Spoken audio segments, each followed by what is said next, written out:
So if everyone is special, does that mean no one is special? Although last time I checked, 25% was still a minority.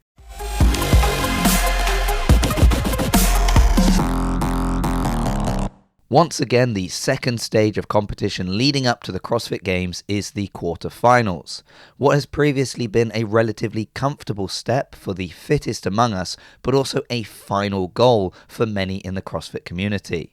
Well, this year brings about a number of changes, but the biggest among them being the increase from the top 10% to the top 25% being invited from the Open to partake in the quarterfinals. So what's going on? Is this just a cash grab from CrossFit? And if so, is that necessarily a bad thing? Or are there other concerns that people could have about there being such a large pool of athletes at the quarterfinals? Well, let's just start with the basics. So when will quarterfinals take place? Obviously, the Open will be done in March, and that means that quarterfinals are going to be taking place in April. For the individuals, they will run from the 17th to the 22nd of April.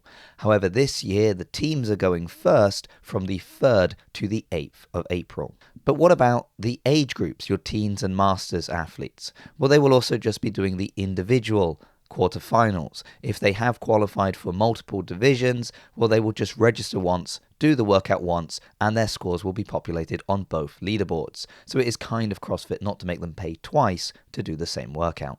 And once the quarterfinals are done, well, then the top 40 athletes per region will be moving on to the semi-finals, and we'll talk about that in a future video. But what we really want to talk about is the increase from 10 to 25% being involved in quarterfinals, as this has really upset a number of people. And that is because being able to say you were a quarterfinals athlete was a real badge of honor. Maybe you were never going to make it to the games or semifinals, but it just showed you were a level above. You were part of that top 10%. And it was a goal that many strived for and worked really hard to achieve. But how should the top 10% feel about this change? I worked hard to be in the top 10%. Now this guy, he's in the top 25% and he gets to go to quarterfinals. Well, first of all, top 25% is still very good. Yes, it's not the top 10, but it shows how hard that person has been working. And if your goal is truly to be in the top 10% and you're working hard towards that, and maybe you missed out on quarterfinals last year and you've worked really hard to try and get there this year, well, those metrics haven't disappeared. You can still see where you rank. You can still aim for that top 10%. And maybe the same way that drive to push you from top 12% to top 10% really focused your training over the last year, well, maybe someone who is finishing 26th, 27th%, well, that could be the drive to get them into the top 25. Now, what about this idea that it's just a cash grab from CrossFit? Well, obviously casting a bigger net means they will reel in more fish. But here's a good question to ask ourselves. Do we really think that all the 25% who qualify for quarterfinals will sign up and pay to do it? And if you personally don't agree with this change, you can vote with your wallet. Don't sign up to do quarterfinals if you feel that strongly about it. But if we're also being honest about it, a CrossFitter and their money are easily parted. Whether it's shirts, shoes, or coffee, it seems that people that do CrossFit just like spending money. So I imagine that a large percentage of that 25% who qualify will pay for the privilege of suffering for a few more workouts, even if they know they have no hope of going any further than quarterfinals. And if you do happen to be one of those people that does CrossFit and loves spending money, well, feel free to support my channel, for example. You could buy me a coffee. That's an easy way to do it. So here's a question for you. Is it wrong for me to ask for financial support for my channel? If you're watching these videos, I assume it's because you like them, or at least you don't hate them. Maybe you'd like me to improve them, maybe make more, maybe spend more time editing them. Well, all of this costs time and money, and I'm already at a loss for every video I make. Well then, what about CrossFit? We want a better live stream at the games. We want the athletes to be able to earn more money. We don't like hearing that they have a small team when we see errors on video reviews.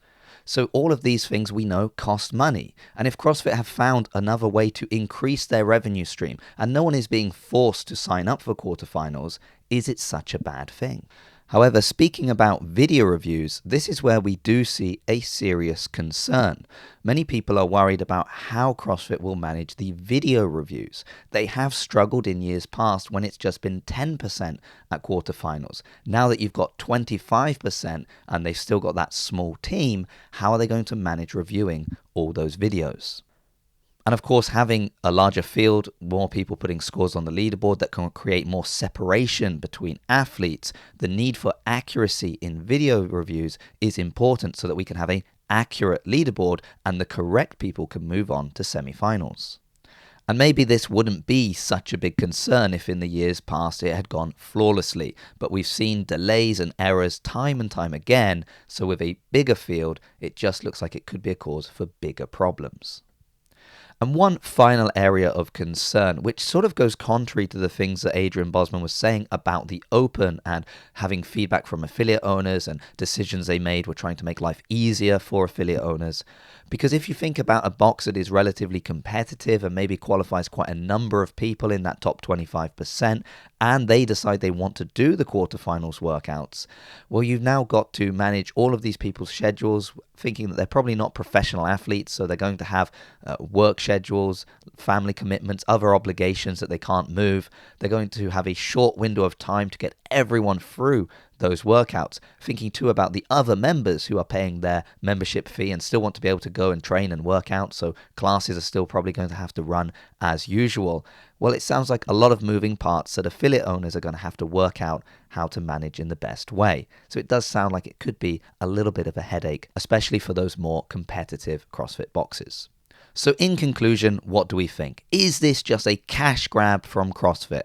And even if it is that necessarily a bad thing? And personally, I still think being in the top 25% is pretty impressive. That being said, if I discover that I am somehow in the top 25%, well, I may question how impressive that truly is.